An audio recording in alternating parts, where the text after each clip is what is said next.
Hi, welcome to Goldie Show. I have Dr. Morrow with me, a man of different talents, many talents, as I should say. You're not only a professor, you're an author, a scholar, you're a traveler, and you have your PhD. Hello, Dr. Morrow. Hello. How are you? I'm quite well, thank you. It's a great honor to have you. I know you're a busy man. Well, I'm glad to thanks have for having me. It's an honor. Okay. I have a couple questions, and hopefully we'll get to know you much better. Yes, by all means. First of all, let's start with, where are you originally from? I'm originally from Canada. Okay. I was born in Montreal, Quebec, Okay. and so I lived in Quebec. I also lived in Ontario, and I've lived for, over a decade here in the United States. So when you first came from Canada to United States, and what inspired you to come here? Why not stay in Canada? Well, employment. Employment. I mean, I had completed my PhD, and I was looking for a job as an assistant professor. And, the reality is most of the jobs are here in the U.S., and so there's this brain drain from Canada and other countries. So scholars and professors tend to gravitate around the U.S. So I came here for employment reasons. So first, where you started? I started at Park University, which is in Parkville, Missouri. It's just outside of Kansas City. Okay. So I taught at the university there for 3 years. I taught at Northern State University in South Dakota for 4 years. I worked for a year at Eastern New Mexico University. And then I worked for, I moved here to Fort Wayne. Fort Wayne? Yes. To Fort Wayne, Ivy Tech Community College. What made you choose Ivy Tech over other institutions and colleges? Well, civilization, actually. Yes, and when I tell this to people, they think it's quite funny. Many universities in the United States are in small towns. Okay. They have these college towns, population 12,000. In South Dakota, very, very small town. The closest big city, and by big city, I mean 100,000, was Sioux Falls, and that was like 3.5 hours away. A real city, Minneapolis, that was over 6 hours. So that was very difficult for me. I like nature, absolutely, but I don't like complete and total isolation. So I like to get the best of both worlds, and that's something that was available to me here in Fort Wayne. And you're married? Yes, I'm married. How many kids? I have 2 children. Wonderful. And do you speak different languages also? Yes, I mean I grew up speaking French, which is my maternal language, Okay. and English as well. And when I was a teenager, I learned Spanish. I went to Spain. My father speaks Spanish as well. My sister speaks Spanish. So I actually grew up in a trilingual family. And then I pursued, at graduate school, I had to learn other languages too. Mm-hmm. So, yes, I studied Italian. So I have reading comprehension of Italian and other Romance languages. And I studied Arabic. Wow. I also lived in Morocco, and I studied at different universities and institutes. So it's definitely a multilingual household. And so my children will go from one language to the other. Which is good. Yes, absolutely. It's really... from what I know, that you're an author too. Yes. And you write books. Mm-hmm. What kind of books and how many books have you written? Well, most of my books are scholarly books. I'm an Okay. academic, I'm a professor. Most of them fall into the fields of Hispanic studies, Native studies, and Islamic studies. Okay. The first book I published was Arabic Islam in the Allah Lexicon, How Language Shapes Our Concept of God. And that was a co-authored book. I contributed some chapters, and my colleagues, Barbara Castleton, who's actually teaching in Seattle right now, and another colleague from Argentina, Luis Alberto Vitor, they contributed chapters. So we were 3 working on that project. There was Amerindian elements in the poetry of Rubén Darío, Amerindian elements in the poetry of Ernesto Cardenal. I authored those books on my own. There was Religion and Revolution, Spiritual and Political Islam in Ernesto Cardenal. That's a monograph authored by myself, one author. Anthologies of my articles, Islamic Insights, Writings and Reviews. What else? The Encyclopedia of Islamic Herbalism took me about 20 years. Wow. Research and writing, that was my work. There was another book on global English and Arabic. So we were a team of scholars. I've got a chapter in that one. History of reading. I provided the chapter on the history of reading in the Arabic world. So, I mean, there are my projects, and then there are ones that I edit or that I translate, and then there are like team projects. Right now, I have a follow-up book. It's a follow-up to the Covenants of the Prophet Muhammad with the Christians of the World, which has created quite a buzz in the scholarly community, and which is at the root of this movement, the Covenants Initiative. Really? It's received dozens of positive reviews by scholars, and I've lectured about it in Canada, in Washington, in France, in Belgium, in How the did you get the Netherlands, message out? in England. Grassroots. It's a grassroots movement, people connecting with people on the internet and through Facebook and social networking and Twitter. There's a lot of people out there who would like, to do something good, right? Do you To have have a voice. obstacles? Obviously, there are obstacles, in terms of, right? I don't have an enormous amount of money, right, available to me, nor do my supporters and followers. But we believe that if we're going to make any change, it's not going to be top down. It's going to be bottom up. It's going to be from the people. If we're trying to protect minorities in the Muslim world, as far as we're concerned, no progress is going to be made by the leaders of those countries, okay? They have the power, they have the money, and so on. And if you look at the situation, it's catastrophic. So we're not counting on the political leaders. We're not counting on most of the religious leaders. We are counting on everyday, ordinary Muslims who are fed up with this tiny minority of extremists who are giving all Muslims a bad name. So there's a follow-up volume to that, called Critical Studies on the Covenants of the Prophet. I'm the editor-in-chief, and there are about a dozen leading scholars from around the world who are contributing to that volume. So that's, and of course there was Islamic Images and Ideas, another one that I edited with scholars from all over the world. I've always been a very creative person. I always have to be busy. I always have a project, and often many projects at the same time. So right now I'm managing about a dozen different projects. Wow. Books that I'm working on, books that I'm editing, and so I direct teams of scholars from around the world. And you're a professor, of course, that's a busy life too. Yes, I'm a full professor of foreign languages at Ivy Tech Community College, Northeast. So as you can see, I'm a very, very busy man. Yeah, with being busy, Yes. you do have time, right, for your family? Absolutely. I spend an enormous amount of time, believe it or not, with my family. It's not just a question of time, it's a question of quality time. That's what I'm saying. Right? I mean, there are some fathers who'll spend, 8 hours with their kids and there's no connection or anything. They're just lying in front of the television, drinking beer and eating chips and gaining weight. Yes, but no, I teach my children all kinds of things. And your wife Yes. also supports you for what you do? Yes, my wife is a successful businesswoman. She's a psychotherapist, and she wow. runs her own business. She's Wonderful. extremely busy, and so she helps and supports me, and I help and support her. I think we make an excellent team. Quite often she travels with me, and the children travel with me. As a professor, I often have the summer off, so that could be like 4 months, and you can have a month off during the holiday season in the winter. So I've had the opportunity to travel the world with my family, and so yes, I mean they're part of my scholarly adventures.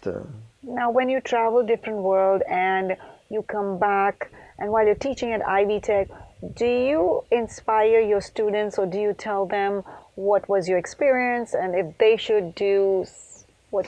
Yes, absolutely. I encourage my students to travel.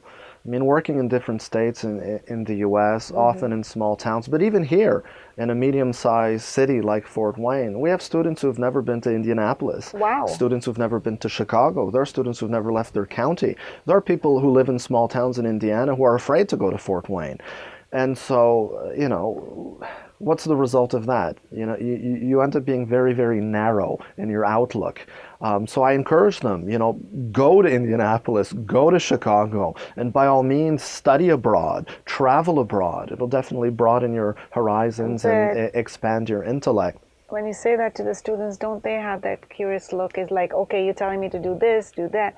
How can I afford to do it? Do you guide them how to, try and get some kind of a funding or help? Yes. And I mean, they often say, well, okay, you have money. I don't have any money. And I'm a professor, seriously. And a lot of the traveling I did it as a student. I was 18 years old and I was traveling Spain and France and England and so on. Like many young people do before they start university. I like the way you say you're a professor. Yes, but I mean, here in the U.S., it's not that expensive. No, I mean, you can stay in a hotel for $29.99 a night, and forget about that. I mean, a lot of the traveling I've done in Canada and the United States, I camp.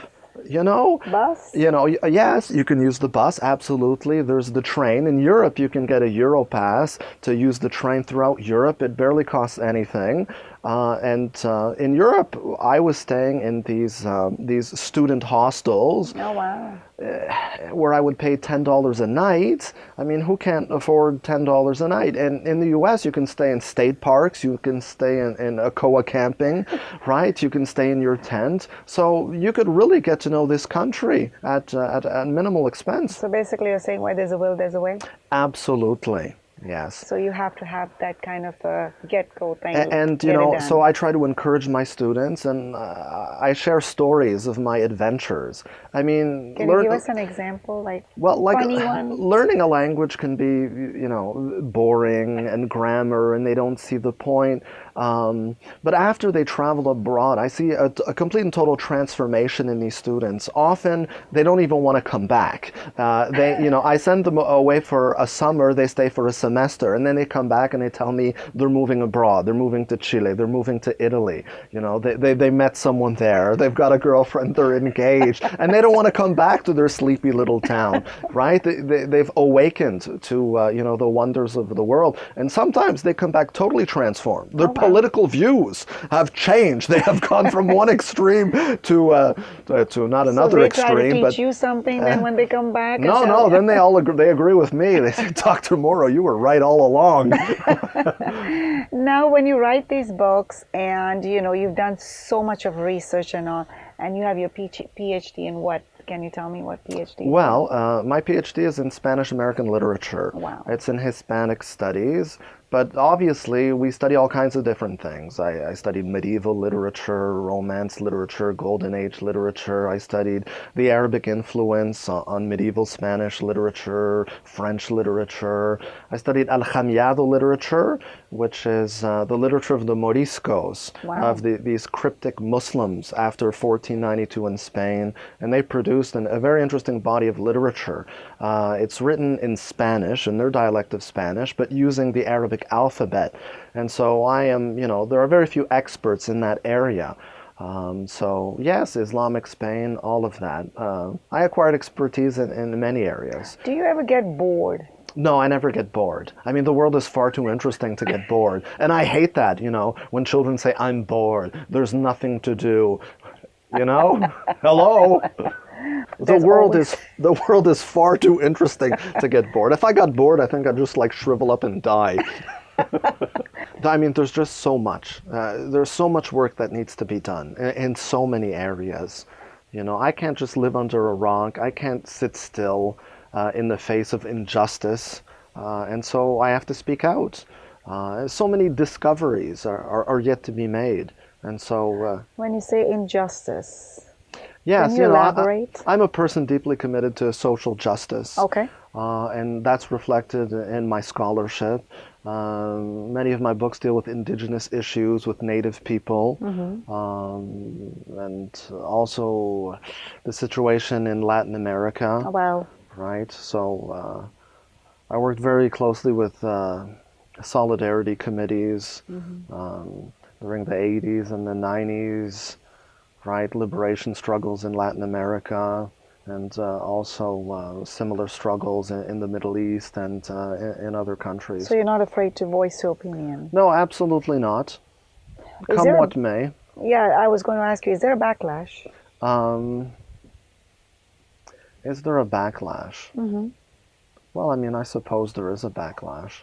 You know, when Yes. you speak your mind, sometimes it's like when you speak your mind, they expect you not to speak again, like the silence Oh of the no, lamb. you see, I'm not like that. It makes me speak out even louder, more vociferously, right? And That's my nature. the personality that I'm coming across from you is you're a very straightforward person. I am. I'm very blunt. I'm very straightforward. Perhaps that comes from my indigenous ancestry. Native people, we know only one way. It is the direct way. Okay? Yes. And, I've met with politicians from the EU and diplomats throughout Europe. When you say politicians, can you? Yes, I just came back from a tour of Europe where I was promoting freedom of religion, and I was talking about the covenants of the Prophet Muhammad with the Christians of the world, and dealing with all kinds of issues that are going on in Syria and Iraq and elsewhere. I tell it like it is. I've had politicians tell me, we are diplomats, we are politicians, we are not used to people talking to us this way. And I said, if I were a diplomat, I would be diplomatic, okay? But I'm not a diplomat. You said all it in a right? beautiful So way. I will just, I will present the facts to you. And you need this. Other people just sugarcoat things, and, they're always, being diplomatic and political and politically correct and so on. But sometimes, you need to give some people a slap in the face to wake up. I like the way you. It's funny. With all the things that you're doing, the strength that you have to put it out, the books that you write, has it inspired young people, or has it inspired different people of different age? Yes, absolutely. I mean, the project that I'm working on now, I'm devoting most of my energies to, is the Covenants Initiative. Okay. And in which we're calling upon Muslims to abide by these covenants and treaties of protection that the Prophet Muhammad, peace and blessings be upon him, made with different Christian communities of his time. Many of these documents have been neglected, they've been ignored, they've been suppressed, some of them were lost, but as a result of my research in the Middle East and in Europe and archives and so on, I was able to discover and rediscover these ancient covenants, which are critically important to our time. And so we've started this movement, and we have an enormous amount of followers and support, rallying Muslims around these covenants, working with Christian communities and Jewish communities and people of faith and people who have no faith in order to promote, peace and justice and harmony. What is your cause? Our cause is to improve relations between Christians and Muslims and to protect Christian communities in the Middle East and in parts of Africa. In Nigeria, for example, Christians are being targeted by people who profess to be Muslims but are very far removed from anything Islamic, these Boko Haram people. In Syria, these Takfiri terrorists have been targeting Christian communities and Shiites, of course, and Sunni Muslims, of course, that goes without saying. They're trying to essentially ethnically cleanse Iraq of its Christian population and its Shiite population, and they're killing Sunni imams and so on. And so, yes, we are calling upon Muslims, the vast majority of whom are peaceful, law-abiding, family-oriented people, good, decent people, to take a stand against these extremists who represent less than 0.01% of the Muslim population, and yet they are soiling the image of Islam and, triggering a great deal of backlash against innocent Muslims. Now, when you write all these books and do all the research and you have so much scholarship and all, and you're a professor, are you going to remain as a professor, or you're going to venture out and do something different? Well, if one wishes to write, often the best profession to pick is to be a professor. Okay. Because at most universities, the focus is on teaching, scholarship, and service. And so that's expected. It's not only encouraged, it's expected that you be active in scholarship. And so I've authored, over 100 scholarly articles. I've published more than a dozen books. I have about half a dozen books that are near completion. So, yes, I like to combine teaching, scholarship, and service. There are some professors out there that they're good at teaching, but they don't do any research.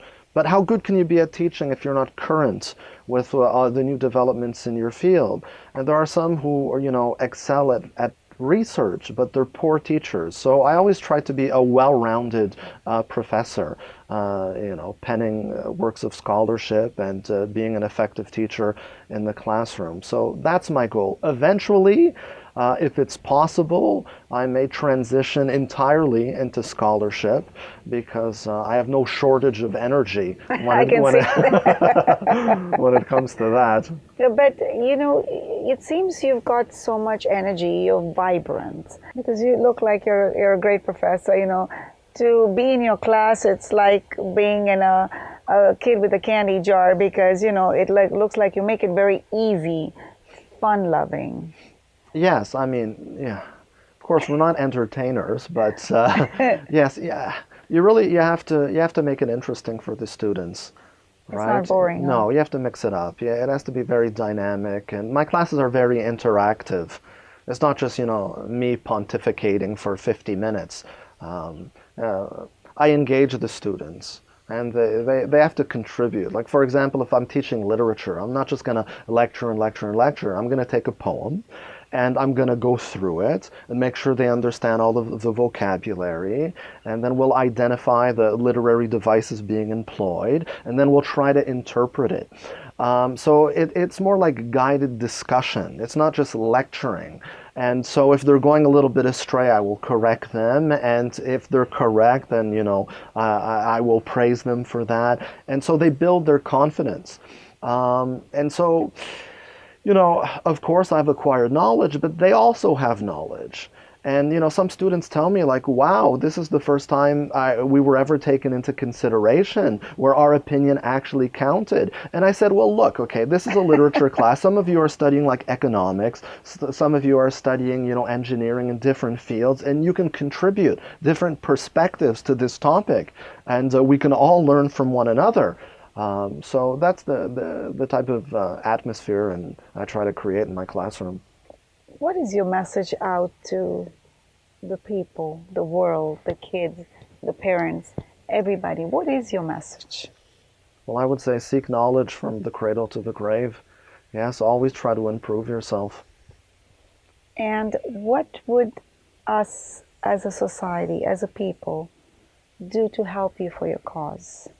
To help me for my cause? Yes. Well, I would encourage viewers to visit covenantsoftheprophet.com. Okay. On this website, there's an initiative called the Covenants Initiative, which is for Muslims and by Muslims. So if there are any viewers who are Muslims, I would encourage them to sign it and to share this information with other Muslims. So we have Christians and Jews and agnostics and people of all faiths who are working with us in order to encourage positive relations between members of different religions. Try to promote peace and harmony and goodwill. Do unto others what you would have them do unto you. This is a universal message. It's found in Judaism, Christianity, Islam, Buddhism. Every major world religion or tradition teaches this concept. It's very fundamental. We live in very dark times. Things are very nasty in parts of Africa and in the Middle East. And, I simply can't sit still in the face of all these atrocities. As a professor, what is your message to the other fellow professors? Or someone who wants to get into teaching and teach? What is your message to them? Well, my message to To students? To students, people of any age who want to get into teaching or want to become professor. What is your message? I think everyone should be a lifelong learner. We should always try to acquire knowledge to improve ourselves in any capacity, right? We shouldn't be stagnant. We shouldn't be, moss shouldn't be growing on us, right? We should be in movement. We should always be trying to improve ourselves. And so, yes, to read, it's so important. I think it's less than 2% of the population that actually reads. Not that are able to read, okay? I mean, do you read? Yes, I can read. No, that's not what I'm asking, right? Do you read, okay? Very few people read newspapers anymore. Yes. So read newspapers, right? Seek different opinions, because if you're going to rely on the media in this country, it's only one vision, right? Because 20, 30 years ago, there were 2,000 independent news agencies in this country. They've been consolidated into about, 3, 4 of them. Mm-hmm. And they're all owned by multinational corporations presenting the same, political perspective. So, read or, consult Russia Today, consult Press TV from Iran, consult, newspapers from Cuba, Venezuela, Canada, England, okay? Broaden your horizons, get a variety of opinions before you make a judgment on any matter. So yes, keep an open mind and study. Sitting here has broadened my vision, my mind. You have taught me a lot. Just by listening to you, you have really inspired me. And it was a great pleasure to have you, Dr. Morrow. I know you're a busy man. You have family, you're writing book, you're a professor. But to give me your time tonight was fantastic. No, it's my pleasure and my privilege. It was a great honor, Dr. Morrow. Well, thank you so much. Thank you, audience, for watching. Remember, everyday people are worth more than gold. Hold up.